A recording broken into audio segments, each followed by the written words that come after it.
Hello दोस्तों, कैसे हो आप? सब ठीक ठाक, बढ़िया बढ़िया होना भी चाहिए। तो दोस्तों, जैसा कि आपने बार बार कमेंट कर रहा था कि सर बीपीएससी जो टीचर है इसका आप प्रिपरेशन कराना शुरू कीजिए, कब से क्लास शुरू कर रहे हैं, कब से क्लास शुरू कर रहे हैं? तो दोस्तों, आज से हम क्लास शुरू कर रहे हैं। अभी तक तो इसका कोई सिलेबस है, सिलेबस तो रिलीज नहीं हुआ है, लेकिन हम लोग जो अनुमानित सिलेबस है उसके अनुसार से प्रिपरेशन अपना शुरू कर देंगे, क्योंकि बैठने से कोई फायदा होने वाला नहीं है, क्योंकि बीपीएससी के थ्रू आपका एग्जाम जो है निश्चित है कि आपको होने वाला है।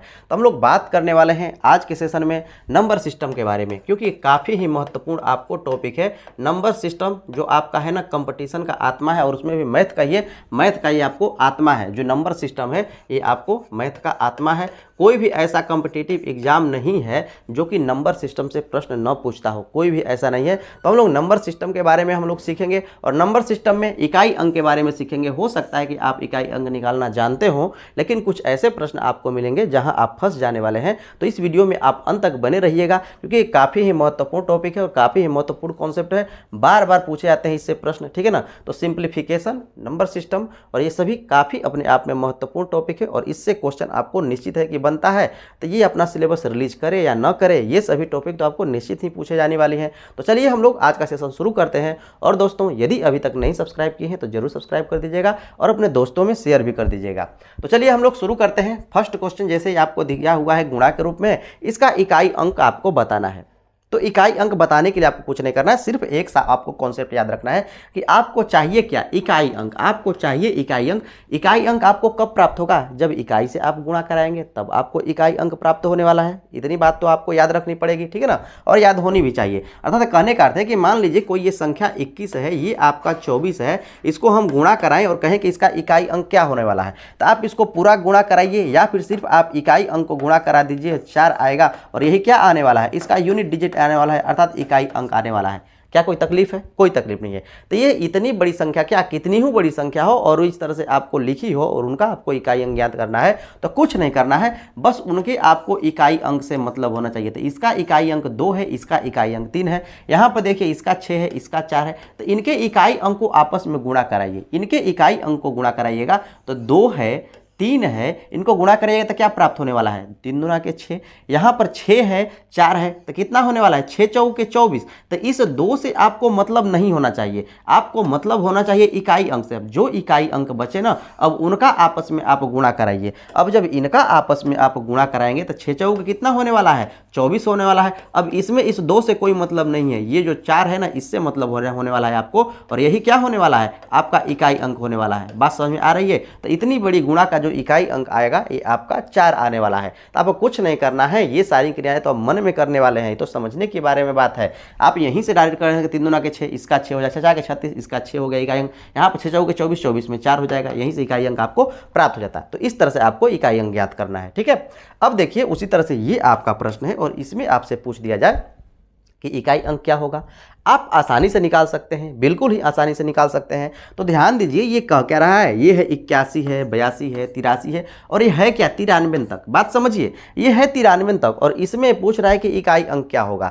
तो यहाँ पर ये इकाई अंक आगे जाएगा 84 होगा, आगे जाएगा 85 होगा, गुणा के रूप में, ठीक है ना। गुणा के रूप में क्या है, आगे 85 होगा, 86 होगा, 87 होगा, आगे यहाँ पर देखिए 90 होगा, 91 होगा, 92 होगा, 93 होगा, इस तरह से गुणा के रूप में होगा ना। बात समझिएगा, यहाँ पर इस तरह से गुणा के रूप में होगा। अब इसी में आपको इकाई अंक ज्ञात करना है। ध्यान दीजिए, मैंने आपको अभी बताया कि इकाई अंक प्राप्त करने के लिए भैया कुछ नहीं करना है, इसके इकाई अंक से आपको मतलब रखना है। बाकी किसी से वो कितनी ही बड़ी संख्या हो उससे कोई मतलब आपको नहीं रखनी है, सिर्फ इनके इकाई अंक से आपको मतलब रखना है। तो यहां पर इनके सिर्फ इकाई अंक से आपको मतलब रखना है, बाकी किसी से मतलब नहीं रखना है। तो एक बात आप यहां पर देख रहे हैं कि यहां पर देखिए ये 90 है, और इस 90 में इकाई अंक क्या है? 0 है। ध्यान दीजिएगा, इस 90 में इकाई अंक क्या है? 0 है। और यहां पर जब इकाई अंक 0 है तो हर जगह तो इकाई से ही गुणा हो रहा है।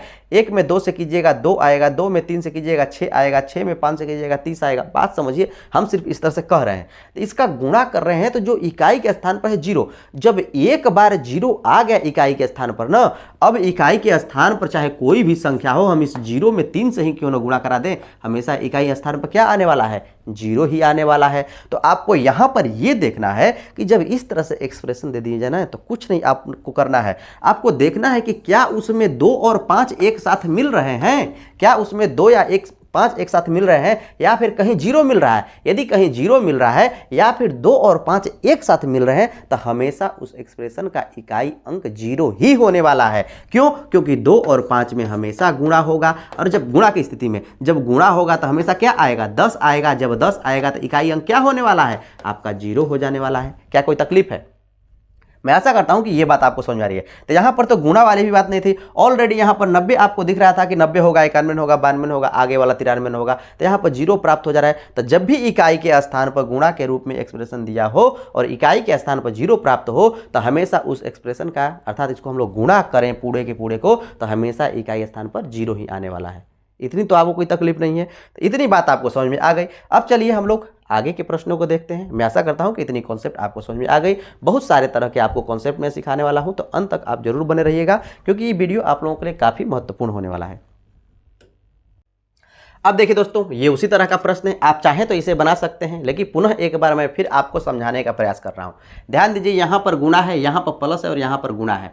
तो गुणा की स्थिति में आपको क्या करना है? इकाई अंक से आपको मतलब रखना है और उसी को आपको गुणा कराना है। तो यहाँ से आप गुणा कराइएगा तो 17 क्या आएगा? 21 आएगा। अब 21 में इकाई अंक क्या होने वाला है? 1 होने वाला है ना, तो सिर्फ आपको 1 ही लेना है, बाकी से कोई मतलब नहीं है। अब यहाँ पर देखिए, आपको इकाई अंक से मतलब रखना है, तो 9 इकाई अंक है, इनका गुणा कराइएगा तो क्या आएगा? 81 आएगा। बात समझिए। तो यहां पर 81 से मतलब नहीं है, इसके इकाई अंक से आपको मतलब है। जैसे यहां पर इकाई से मतलब था ना, तो यहां पर किससे मतलब है? इकाई से मतलब है और 1 आया। लेकिन यहां पर इनको करना है प्लस, तो इनका करना क्या पड़ेगा? योग करना पड़ेगा। बात समझिए, यहां पर क्या करना पड़ेगा? इनका योग करना पड़ेगा। अब योग करेंगे 1 और 1 का तो कितना आएगा? 2 आएगा, जो कि ऑप्शन नंबर बी है और यही इसका सही आंसर हो जाएगा। क्या कोई तकलीफ? तो मैं आशा करता हूं कि अब आप आसानी से इकाई अंक को समझ चुके हैं और आसानी से बना लेने वाले हैं। तो इसे बनाने का आप जरूर प्रयास कीजिए। हम लोग चलते हैं नेक्स्ट क्वेश्चन की ओर और इसका कॉमेंट आप जरूर कीजिएगा। अब देखिए दोस्तों, ये आपका प्रश्न है, आप चाहें तो इसे भी आप आसानी से बना लेने वाले हैं, नहीं तो एक बार पुनः मैं आपको समझाने का प्रयास करता हूं। ध्यान से देखिए कि प्रश्न का क्या रहा है। देखिए, इसमें 2 टर्म है और इनका गुणा कराना है और पूछ रहा है कि इकाई और दहाई के जो अंकों का है ना, इनका योगफल आप ज्ञात कीजिए। बात समझिए, इसमें इकाई था तो इकाई का सिर्फ गुणा कराते और इसका यूनिट डिजिट प्राप्त हो जाता, लेकिन यहां पर आपसे बात कर दिया है दहाई के बारे में भी। बात क्या किया है? दहाई के बारे में भी। तो अब आपको दहाई भी लेना है। यदि सैकड़ा के बारे में बात करना करता ना, तो आपको सैकड़ा लेना होता। तो यहां पर क्या करना पड़ेगा? दहाई तक, तो इकाई दहाई 2 संख्याओं को आपको लेना है और उनका आपको गुणा कराना है, क्योंकि गुणा के बारे में आपसे कह रहा है, और उसके बाद आपको योग करना है। बात समझिए, उसके बाद आपको योग करना है। तो 2 संख्याएं हैं क्या? आपको 64 है और है कितना? 59 है। इनको आपस में क्या करना पड़ेगा? आपको गुणा कराना पड़ेगा। यदि गुणा कराने का तरीका नहीं जानते हैं तो जानिए कैसे कराना है, ठीक है ना। इनका आपको आपस में गुणा कराना है। तो 9 चौके 36, बचा कितना? 3, मन में ही रखना है। उसके बाद 9 छक्के 54, 5 चौके 20, 54 20 74 और 74 3 77 के लिए कितना? 7। अब बचा कितना? 7, मन में ही रखना है। 6 5 30 और 7 37। इस तरह से इनका आप गुणा करा सकते हैं। तो 37 76 हुआ। अब आपको देखिए कि इन टोटल को आप गुणा कराएंगे ना, तो यही आपको अंक आने वाले हैं, दहाई तक के अंक आपको आने वाले हैं। बात समझिए, यही इनके क्या आने वाले हैं? दहाई तक के अंक आने वाले हैं। और इसी का आपको यहां पर पूछ रहा है कि इसी का क्या होने वाला है? योगफल बताइए कि क्या होगा। अर्थात इकाई और दहाई जो हैं, इन्हीं का योगफल आपको पूछ रहा है। तो 7 और 6 का आपको योग पूछ रहा है। तो 7 और प्लस 6 कितना होने वाला है? 13 होने वाला है। कौन सा ऑप्शन है? ऑप्शन नंबर सी है और यही इसका सही आंसर हो जाएगा। क्या कोई तकलीफ है? तो मैं ऐसा करता हूं कि आप आसानी से बना लेने वाले हैं। तो जब भी 2 अंकों का आपको गुणा करना है तो कुछ नहीं करना है, पहले इनका सीधा गुणा कराइए, तिर्यक गुणा कराइए और जोड़िए। तिर्यक गुणा कराइए और क्या कीजिए? जोड़िए। और उसके बाद लिखिए, जो हासिल बचे उसे रखे रहिए और 6 5 30 और जो हासिल था उसमें आप जोड़ करके टोटल लिख दीजिए, वही उनका गुणा होने वाला है। अब देखिए दोस्तों, उस तरह से ये आपका प्रश्न है, इसे भी आप आसानी से बना लेने वाला है। अब तो आप बना लेना चाहिए आपको। तो कुछ नहीं करना है, जो लास्ट के 2 अंक हैं इनको आपको पकड़ना है, क्योंकि यहाँ पर इकाई के साथ दहाई के बारे में बात कर रहा है। इकाई के साथ दहाई के बारे में बात कर रहा है। तो जब दहाई तक के बारे में बात करें तो जहाँ तक अधिक से अधिक बात करें वहाँ तक के बारे में बात करना है। यदि सैकड़ा के बारे में बात कर लेता ना, तो सैकड़ा तक आप लेते, लेकिन यहाँ पर दहाई तक ही बारे में बात कर रहा है,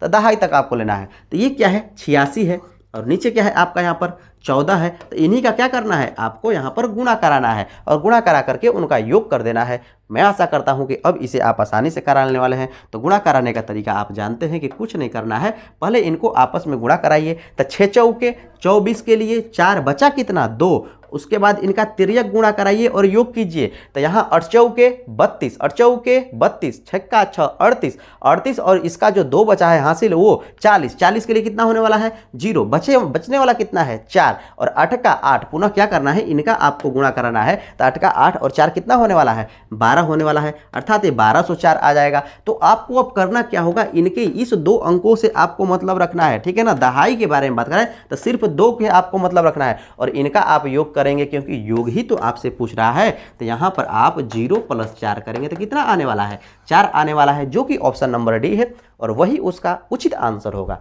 क्या कोई तकलीफ है? तो जब भी ऐसे प्रश्न आपसे पूछे जाएंगे अब तो आप आसानी से बना लेने वाले हैं। तो चलिए नेक्स्ट क्वेश्चन की ओर चलते हैं और उसको देखते हैं, अंत तक बने रहिएगा। और यदि अभी तक नहीं दोस्तों सब्सक्राइब किए हैं जरूर सब्सक्राइब कर लीजिएगा और हो सके तो अपने दोस्तों में भी अधिक से अधिक शेयर कीजिएगा। अब देखिए दोस्तों, ये आपका प्रश्न है। अब मैं आशा करता हूं कि इसे आप आसानी से बना सकते हैं। यहाँ पर गुणा है और कह रहा है कि इकाई और दहाई के अंकों का गुणनफल ज्ञात कीजिए। तो ध्यान दीजिए, ये दहाई के बारे में बात करते हैं तो दहाई तक आपको लेना है, इनका गुणा कराना है और जो और आपको इकाई और दहाई पर प्राप्त होंगे उनका आपस में गुणा कराना है और जो आंसर आएगा वही उसका सही आंसर हो जाने वाला है। तो मैं आशा करता हूँ कि इन दोनों प्रश्नों को अब आप आसानी से बना लेने वाले हैं। तो इसे बना करके आप जरूर कॉमेंट कीजिएगा। चलिए हम लोग नेक्स्ट क्वेश्चन की ओर चलते हैं। अब देखिए दोस्तों, ये आपके प्रश्न हैं, इसे आप चाहें तो बनाने का प्रयास करें। यदि इसके बारे में आप जानते हैं तो हो सकता है कि आप बना लें, यदि नहीं जानते हैं तो जानिए। ये है जो सिंबल है ये है आपको फैक्टोरियल का, ठीक है ना। इसे हम लोग फैक्टोरियल कहते हैं, फैक्टोरियल कहते हैं, ठीक है। तब फैक्टोरियल का अर्थ क्या होता है, यदि कोई संख्या इस तरह से लिखा हो, 3 फैक्टोरियल इस तरह से लिखा हो या फिर इस तरह से लिखा हो, तो इसका सीधा सीधा अर्थ क्या होता है इसके बारे में समझिए। इसका सीधा सीधा अर्थ होता है कि गिनती की संख्या का जहां तक लिखा है वहां तक गुणा, अर्थात गिनती की संख्या क्या है 1 2 3, यही ना है गिनती की संख्या, और जहां तक लिखा है वहां तक का गुणा। 3 तक लिखा है तो 3 तक गुणा, सीधा सीधा इसका अर्थ यही होता है। उसी तरह से यदि फैक्टोरियल 9 आपसे कह देते इसका भी अर्थ यही होता है, गिनती की संख्या का जहां तक लिखा है वहां तक का गुणा, अर्थात 1 से लेकर के 9 तक का गुणा। क्या कोई तकलीफ है, 1 2 3, ठीक है ना। इसी तरह से कहाँ तक 9 तक का गुणा ही होता है फैक्टोरियल। क्या कोई तकलीफ है? कोई तकलीफ नहीं होनी चाहिए। आपको ये बात समझ में आ गई। अब आपको यहाँ पर बताना है कि फैक्टोरियल 57 का जो हैगा इकाई अंक क्या होगा। आसानी से आप बता सकते हैं।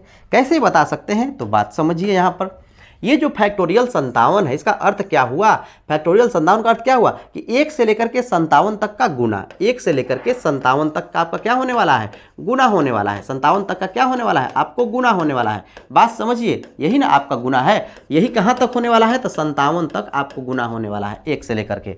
तो अब आप इसमें देख क्या रहे हैं, मैंने आपको बताया कि जब भी इस तरह से गुणा के रूप में प्राप्त हो जाए तो भैया कुछ नहीं करना है, कुछ नहीं करना है। इसमें हम लोग को देखना है कि क्या इसमें 2 और 5 मिल रहे हैं, 2 या और 5 इकाई के स्थान पर मिल रहे हैं। तो हाँ मिल रहे हैं। देखिए यहाँ पर भी 2 है, यहाँ पर भी 2 है और इनका आपस में यदि आप गुणा करा देते हैं 2 और 5 का तो 5 दूना के 10, और जब भी 10 हो गया इकाई के स्थान पर तो क्या होने वाला है, 10 हो गया इकाई के स्थान पर था, 0 हो गया तो हमेशा इकाई के स्थान पर 0 ही होगा। चाहे दुनिया की कोई भी संख्या हो, 0 से जब भी आएगी भिड़ने के लिए तो हमेशा 0 हो जाने वाली है गुणा के रूप में, ठीक है ना। तो इस स्थिति में 2 और 5 से गुणा कीजिएगा, 10 हो गया और इकाई स्थान पर यदि 10 हो गया तो उस स्थिति में इकाई स्थान क्या होने वाला है, आपको 0 ही होने वाला है, जो कि ऑप्शन नंबर बी है और यही इसका सही आंसर हो जाने वाला है। कोई कन्फ्यूजन, कोई कन्फ्यूजन आपको नहीं होनी चाहिए। नहीं तो आगे भी देख सकते हैं कि इसमें 50 भी हुआ होता, 50 में इकाई स्थान क्या है आपको 0 है। जब इकाई स्थान 0 है तो इसका इकाई स्थान आपको क्या आने वाला है, 0 होने वाला है। उसी तरह से ये आपका प्रश्न है, इसे भी आप उसी तरह से बना सकते हैं। अर्थात फैक्टोरियल 63 का अर्थ क्या है कि 1 से लेकर के 63 तक का गुणा, 63 तक क्या होने वाला है, आपको गुणा होने वाला है। तो अर्थात वही अर्थ न हुआ। यहाँ पर हम लोग देखेंगे कि 0 कहाँ प्राप्त हो रहा है। तो देखिए 2 और 5 आपको प्राप्त हो रहा है और 2 और 5 यदि प्राप्त हो गए तो हमेशा इकाई स्थान क्या होने वाला है, 0 होने वाला है, जो कि ऑप्शन नंबर डी है और यही इसका सही आंसर हो जाएगा। तो मैं ऐसा करता हूँ कि इतनी कॉन्सेप्ट अब आपको समझ में आ गई है। तो चलिए नेक्स्ट क्वेश्चन की ओर चलते हैं और देखते हैं क्या आप उसे बना पाएंगे। फंस जाने वाले हैं। अब देखिए दोस्तों, ये उसी तरह का प्रश्न है, इसे आप आसानी से बना सकते हैं, बिल्कुल ही आसानी से बना सकते हैं। बस इनका योग करना है और इकाई अंक आपको बताना है। तो यहाँ पर 57 है तो 57 में आप देख रहे हैं कि 2 और 5 मिल ही रहा है। तो यहाँ पर भी क्या आपको होने वाला है, जो इसका इकाई अंक है 0 होने वाला है। उसी तरह से यहाँ 35 के बारे में बात करते हैं, इसको भी 1 से लेकर के 35 तक का गुना कीजिएगा। तो इसमें भी 2 गुना 3 गुना 4 गुना 5 गुना 6 गुना 7 गुना 20 30 35 इस तरह से आने वाला है ना। तो यहाँ पर भी क्या हो जाएगा, इकाई स्थान 0 हो जाने वाला है। आगे इसी तरह से यहाँ पर 30 के भी बारे में बात करते हैं, इसमें भी क्या आने वाला है, 0 आने वाला है, और इनका योग कीजिएगा तो क्या आएगा आपको 0 आएगा, जो कि ऑप्शन नंबर बी है और यही इसका सही आंसर हो जाएगा। मैं ऐसा करता हूं कि इतनी बात आपको समझ में आ रही है, ठीक है ना। तो आपका ये क्वेश्चन है, इसे बना करके इसका आंसर आप जरूर कमेंट कीजिए। चलिए हम लोग कुछ अलग तरह के प्रश्नों को देखते हैं और उनके कॉन्सेप्ट को सीखते हैं। अब आपको बेसिक कॉन्सेप्ट जितनी है अब आपको अच्छी तरह से समझ में आ गई हैं, तो अंत तक बने रहिएगा दोस्तों, और जरूर लाइक से सब्सक्राइब कर दीजिएगा। अब देखिए दोस्तों, ये आपके प्रश्न हैं, पावर वाले प्रश्न हैं। यदि आप थोड़ा बहुत कॉन्सेप्ट जानते हैं तो बना सकते हैं, यदि नहीं जानते हैं तो ये आपसे नहीं बनने वाले हैं। तो इसमें क्या कॉन्सेप्ट यूज होने वाला है इसको आप सीखिए, ठीक है ना। एक बात आपको हमेशा याद रखना है, क्या याद रखना है कि 0 इकाई के स्थान पर जब भी 0, 1, 5 और 6 आपको प्राप्त हो जाए तो इनको आपको हमेशा नो चेंज रखना है। ध्यान दीजिएगा, इनको क्या करना है, आपको हमेशा नो चेंज रखना है। अर्थात यदि 0, 1, 5 और 6 आपको इकाई के स्थान पर प्राप्त हो जाए ना, तो उस स्थिति में उनका पावर चाहे कुछ भी हो, हर स्थिति में नो चेंज रहेंगे। अर्थात यदि 0 है तो इकाई स्थान 0 ही होगा, 1 है तो इकाई स्थान 1 ही होगा, 5 है तो इकाई स्थान 5 ही होगा, और 6 है तो इकाई स्थान क्या होने वाला है, 6 ही होने वाला है। बात समझ में आ रही है। पावर चाहे कुछ भी हो उससे कोई मतलब नहीं है, इतनी कॉन्सेप्ट तो आपको याद रखने वाले हैं आप। अब ध्यान दीजिए, ये आपका प्रश्न है, इसको आपको बनाना है। ध्यान दीजिए, यहाँ पर ध्यान दीजिए कि इकाई स्थान क्या है, इकाई स्थान 1 है, इकाई स्थान यहाँ पर 7 है, इकाई स्थान यहाँ पर 5 है। बात समझिएगा, यहाँ पर 1 है, 7 है, 5 है। तो यहाँ पर जो इकाई स्थान 1 है तो 0, 1, 5, 6 जब भी आएंगे, पावर चाहे कुछ भी हो, ये नो चेंज रहने वाले हैं। तो इसका यूनिट डिजिट के बारे में हम लोग बात करें तो क्या होने वाला है, 1 होने वाला है। उसी तरह से इसके यूनिट डिजिट के बारे में बात करें तो इसका यूनिट डिजिट क्या होने वाला है, आपको 5 होने वाला है। अब पावर से कोई मतलब ही नहीं है, 5 का आप जब भी गुणा करेंगे ना तो आपको यहाँ पर जो आपको पावर है उससे आपको कोई मतलब नहीं है, ये आपको हमेशा क्या आने वाला है, 5 ही आने वाला है, ठीक है ना। 50, 25, ठीक है ना। इस तरह से आप यहाँ पर 5 ही आने वाला है, यदि पावर चाहे कुछ भी हो, ठीक है ना। तो इतनी बात आपको समझ में आ गई। अब यहाँ पर आपको बात करना है कि 7 के बारे में, कि 7 इनमें से 7 तो है नहीं, तो अब आप क्या करेंगे। अब आपको कुछ भी नहीं करना है, अब इनके पावर पर आपको विचार करना है। क्या करना है, आपको पावर पर विचार करना है। और कैसे विचार करना है इसको समझिए। पावर आपको जो दिख जाए, जो आपको पावर दिख जाए, तो ये पावर कितनी है, 423 है, ठीक है ना। तो इसमें आपको हमेशा क्या करना है, 4 से भाग देना है, हमेशा 4 से भाग देना है। तो इसमें 4 से भाग दीजिएगा तो कितना आएगा, बात समझिए। 4 से भाग दीजिएगा तो यहाँ पर कितना आने वाला है, एक बार में जाएगा तो 4 हो जाएगा, ठीक है ना, कैंसिल हो जाने वाला है।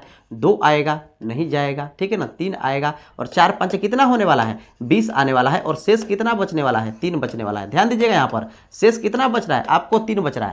तो आपको 4 से भाग देना है। क्यों भाग देना है इसके बारे में बात करेंगे। यहाँ पर इतने में 4 से भाग देने की भी आपको जरूरत नहीं पड़ेगी, बिल्कुल आप मन से इसमें भाग देने वाले हैं। कैसे भाग देने वाले हैं, यहाँ पर जो आप 423 है ना, 423 में भाग नहीं देना है। जब भी 4 से आपको भाग देना है तो उसके अंतिम 2 अंक में आपको भाग देना है। क्या करना है, आपको अंतिम 2 अंक में, अर्थात आपको यहाँ पर जो 2, 3 है, 23 है, इसमें आपको भाग देना है, न कि आपको 423 में भाग देना है। तो 23 में यदि आप 4 से भाग देते हैं तो क्या आने वाला है, 3 आने वाला है शेष। ध्यान दीजिएगा, यहाँ पर 4 से यदि भाग देते हैं इसमें तो कितना आने वाला है, जिसका शेष आएगा ये आपको 3 आएगा। आपको कितना बार में भाग गया उससे आपको कोई मतलब नहीं है, जितना शेष बचा उससे आपको मतलब है। तो यहाँ पर जो इसका बेस में है, बेस को आपको ज्यों का त्यों ले लेना है, और जो आपको शेष बचा इसी का पावर आपको बना देना है। क्या करना है, इसी का पावर आपको बना देना है, बस इतना ही काम आपको करना है, ठीक है।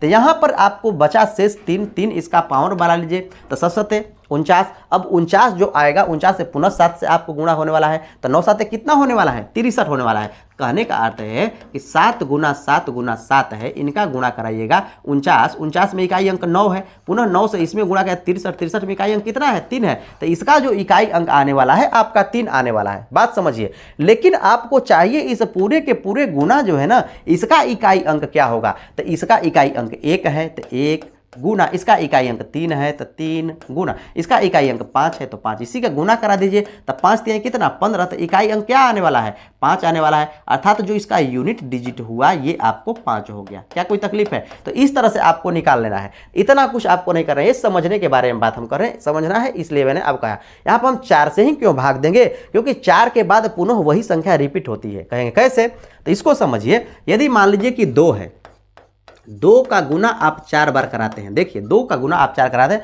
तो 2 दुना के 4 दुना के, देखिए पहली बार, दूसरी बार, अर्थात 2 में 1 से गुना कराते हैं, 2 में 2 से गुना कराते हैं, 2 में पूरा आप इस तरह से गुना कराते हैं, तो 2 दूना के 4 दूना के 8 दूना के 16, कितना आया? 16 आया। ठीक है, अब आप इसे क्या कीजिए, एक बार और आप इसे अधिक गुणा करा लीजिए, तो 2 गुना 2 गुना 2 गुना 2 गुना 2, 5 बार करा लिए तो क्या आया? 32 आया। ध्यान दीजिए, 2 दूना के 4 दूना के 8 दूना के 16 दूना के 32, पुनः इकाई अंक क्या आ गया? 2 आ गया। पहली बार जब आप 2 से गुना कराएंगे, पहली बार आप 2 से गुना कराएंगे तो 2 का 2, इकाई अंक कितना? 2। दूसरी बार कराएंगे तो 2 दूना के 4, इकाई अंक कितना? 4। अब यदि यहीं पर आप इसे 5 बार न करके आप छठवीं बार भी यदि आप इसमें 2 से गुना करा देते हैं, तब 32 गुना कितना होने वाला है? 64 होने वाला है। तो इसमें क्या आने वाला है? 4 आने वाला है। तो 2 का 2, दूसरी बार कराएंगे तो क्या आएगा? तो 2 दूना के 4। ध्यान दीजिएगा, 2 दूना के 4। तो क्या हो जा रहा है? उसी बात को रिपीट कर रहा है। रिपीट होने के चलते हम लोग क्या करते हैं कि 4 से आपको भाग देते हैं। बात समझिए, इतनी बात आपको समझ में आ रही है, इसमें आपको कोई तकलीफ नहीं है। तो 4 से क्यों भाग देते हैं ये आपको पता चल गया, कैसे भाग देना है ये आपको पता चल गया। यहां पर यदि आप एक बात और भी ध्यान दीजिएगा कि जब आप यहां पर 4 से भाग दे रहे हैं ना, जब आप यहां पर 4 से भाग दे रहे हैं और ये शेष यहां पर क्या हो जाए? 0 हो जाए, कुछ शेष न बचे, तब आप क्या करेंगे? अब उस स्थिति में भी आपको कुछ नहीं करना है। जब यहां पर कुछ शेष नहीं बचेगा ना, तो जिससे भाग दे रहे हैं अर्थात 4 से भाग दे रहे हैं ना, तो उसका पावर क्या कर लेना है? 4 बना लेना है। जिससे भाग देंगे उसी को आपको पावर बना लेना है। अब मैं आशा करता हूं कि ये सारे कॉन्सेप्ट अब आपको समझ में आ गए हैं। तो अब देखिए, ये प्रश्न है, इसे भी आप आसानी से बना लेने वाले हैं। कैसे बनने वाला है? सेम उसी तरह से बनने वाला है। इकाई अंक है 9 है, 0 1 5 6 में नहीं है, तो ये आपको चेंज होने वाला है, नो चेंज रहने वाला तो है नहीं। तो यहां पर ध्यान दीजिए, इसके आपको क्या करना है? तो इसके में भी वही आपको काम करना है, सिर्फ 2 अंक, बाकी कितना भी पावर में हो उससे कोई मतलब नहीं है। 4 से भाग देना है तो यहां पर डिजिटलिटी इनकी चेक करनी है, उनका शेष निकालना है सिर्फ 2 अंक में, अर्थात दहाई तक में ही सिर्फ आपको इसमें भाग देना है। तो इसमें क्या करना पड़ेगा? आपको 4 से भाग देना पड़ेगा। 4 से यदि आप इसमें भाग देते हैं, 4 से यदि आप भाग देंगे तो कितनी बार में जाएगा? तो ध्यान दीजिए, 4 का 4, ध्यान दीजिए 4 का 4 आएगा क्या? यहाँ पर 18, तो 4 के 16, तो बचा कितना? 2। कितना बचा आपको? 2। यहाँ पर 2 बचेगा ना, इसमें 58 में यदि आप 4 से भाग देते हैं तो 2 बचने वाला है। ठीक है ना, मैं यहाँ पर भाग ही देता हूँ, ये 58 है, इसमें आप 4 से भाग देते हैं तो 4 का कितना होने वाला है? 4, 1 आएगा, 8 आएगा, 4 के कितना? 16, तो कितना होने वाला है? आपको बचने वाला है शेष, 2 शेष बचेगा। जब 2 शेष बचेगा उसी को तो आपको काउंट करना है ना, तो जो शेष बचेगा उसी को पावर बनाना है, जो इसके बेस के इकाई में है उसका पावर बनाना है। तो बेस में कौन है? 9 है, इसका पावर क्या बनाना है? इसका जो शेष आएगा, शेष कितना आएगा? 2 आएगा, इसको बनाना है। ठीक है, यहाँ प्लस है तो प्लस करना है, क्योंकि प्लस है, यहाँ पर गुणा था तो हर जगह गुणा हुआ है, यहाँ प्लस है। आगे अब देखिए 5 है, तो 5 क्या रहने वाला है? नो चेंज रहने वाला है। 0 1 5 6 नो चेंज, 0 1 5 6 नो चेंज, तो यहाँ पर भी क्या रहेगा? नो चेंज रहेगा। तो ये 5 आपको नो चेंज रहेगा, अर्थात यहाँ पर 5 आपको रहने ही वाला है, चाहे अब इसका पावर कुछ भी हो जाए, विवश है कि 5 आपको रहेगा ही। ठीक है ना, कोई दिक्कत है? कोई दिक्कत आपको नहीं होनी चाहिए। अब उसी तरह से यहां पर आपको ये प्राप्त हो गया 4 इकाई के स्थान पर, और यहां पर 702 है। ध्यान दीजिएगा, यहां पर 4 प्राप्त हो जाएगा, 702 है। तो यहां पर 0 1 5 6 में तो ये नहीं है, यहां पर 4 है, तो इसमें क्या करेंगे? हम लोग भाग देंगे 4 से। ध्यान दीजिए, 4 से भाग देंगे तो ऊपर 0 2 है, अर्थात 2 बटा के 4 है। बात समझिएगा हम क्या कहना चाहते हैं। यहां पर क्या है? यहां पर आपको ये प्राप्त हो रहा है 2 बटा के 4, 2 बटा के 4 आपको प्राप्त हो जा रहा है। अर्थात कहने का अर्थ क्या है कि नीचे वाला ऊपर वाले से क्या है? बड़ा है, और जब ऊपर वाला छोटा हो जाए भाग देने वाले से, तो वास्तव में ये हो क्या जाता है? यही तो शेष हो जाता है।